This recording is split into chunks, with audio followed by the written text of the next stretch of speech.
يا مساء الفرح والضحك يا حبايب قلبي. النهاردة بقى احنا قررنا نكسر الروتين كده ونخرج شوية، نغير جو. وقلنا نروح فين بقى؟ نروح الملاهي طبعا. بس دي ملاهي مني كده صغيرة جنبنا. بقى لهم فترة بصراحة، كل ما يشوفوها عايزين يروحوها.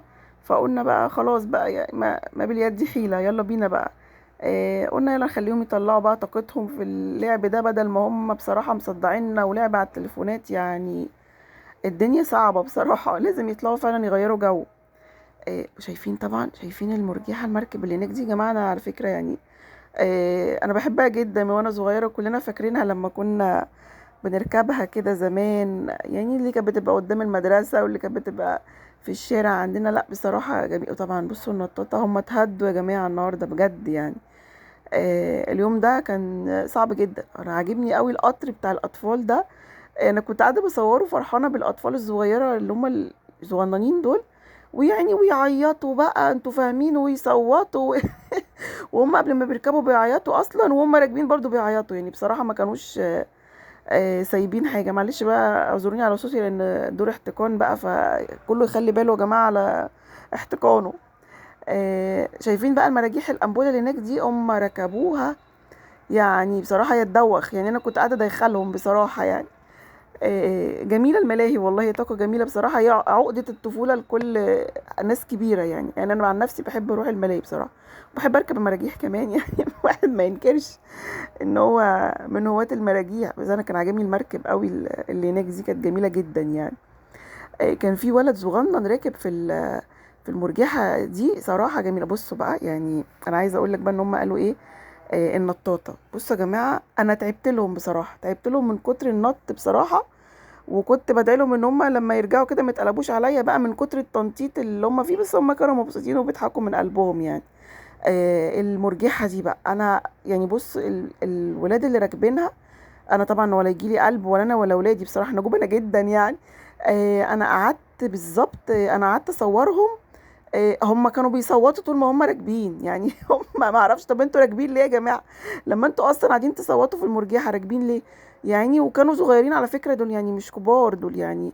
يعني ممكن نقول ابتدائي كده. بص تطلع فوق وتروح نازله ويصوتوا وانا عماله اصورهم. هو بيبقى يوم الملاهي ده صراحة جميل جدا يعني. بس انا دخت لهم برضو والله، اللي فوق دول يعني الله يكون في عونهم. على الجنب التاني كانت مامتهم وباباهم قاعدين، وكانت بقى جدتهم وعمتهم مش عارف قاعدين يشجعوهم. يا جماعة انتوا فاهمين؟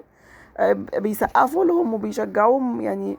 خلاص بقى الولاد بقى طلعوا بقى ايه في العلالي فوق وبيبيات بقى، والدنيا جميلة، ويجوا ينزلوا يصوتوا. فرحوا الولاد، فرحوا نفسكم، اخرجوا غيروا جو. كانت خروجة العيد والله يا جماعة، بس بعد العيد يعني. احنا دايما ما بنحبش نخرج في العيد في زحمته، نستنى بقى بعد العيد كده ونخرج. يعني في حاجات كده طقوس في العيد احنا بنحب نعملها بعد العيد يعني. جميلة بصراحة. بس دي كانت تدوخ قوي، انا بجد كنت قاعدة دايخة والله بجد. دي بقى هما بص بقى قرروا ان هما يركبوها. بس صراحة يعني اول ما ركبوها يعني، هي بتطلع فوق وبتنزل. اه بقى بص، مغارة علي بابا بقى يا جماعة. هما بيخشوا، انا معرفش هما بيروحوا فين بصراحة، يعني انا بدور عليهم. هما بيطلعوا كده فوق ويغيبوا، ولاقيهم نازلين تحت ويلفوا يعني ويجروا ويطلعوا فوق. يا جدعان انتوا رحتوا فين؟ طب يا ولاد، طب حد يرد عليا. صعبة جدا يعني بص، ويقعوا ويقوموا. هم اتهد حيلهم اليوم ده.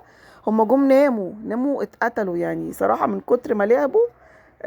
والحمد لله ان انا فرحانة ان انا غيرت لهم جو عن جو التكنولوجيا والشاشات والتليفونات. والدنيا دي صعبة بصراحة في الزمن اللي احنا فيه ده. لازم بجد ان احنا نخليهم يطلعوا طاقتهم في حاجات مفيدة. ويا سلام بقى لو رياضة وكده. طبعا احنا هنروح ونرجع النادي تاني يعني للكورة وكده، ربنا يعيننا ويقوينا صراحة يعني. هما بيحبوا الكورة جدا عندي الولاد والله. عندي يوسف شطلاوي كمان يقول لك انا مو صلاح بقى القادم يعني. فربنا ينولهم كلهم اللي في بالهم يا رب، ويفرحهم، ودايما نشوفهم كده مبسوطين ومرتاحين. طبعا انا شايفين هو دي كانت شكل الملاهي من بعيد. اه بقى بصوا بقى يعني العربيات المتصادمة. يعني هما كانوا فرحانين جدا ومش مصدقين نفسهم، هم بيحبوها. انا عن نفسي بحبها، بس اليوم ده فعلا كان عندي صداع وكنت دايخة، فما قدرتش اركبها بصراحة. هما فاكرين نفسهم بقى يا جماعة ايه، سواقين محترفين وايه يعني. بس هما بصراحة كانوا بيخبطوا ببعض اكتر ما كانوا بيسوقوا يعني بيخبطوا في بعض ويخبطوا في الراجل يعني اللي شالوه معاهم ده. يعني بصراحة خبطوا فيه كتير ووقفوا ومش عارفين بقى يلفوا بقى، خلاص هم خبطوا الخبطتين واللي يرجع، وكانوا بيلفوا حوالين نفسهم يعني حوالين يا تيتا بقى، يلا نلف حوالين بعض ونخبط سواقين بقى يا جماعة بقى اساتذة في السواقة بقى، يعني هم شطار يعني. حتى بابام دخلهم في الاخر كده انقذهم، يعني خرجهم من بعض. الحمد لله كانت خروجه جميله وضحكنا وانبسطنا من قلب. حبايبي بقى لو عجبكم الفيديو ما تنسوش تعملوا لي لايك وشير وسبسكرايب للقناه علشان تكبر بيكم. حبايبي مع السلامه.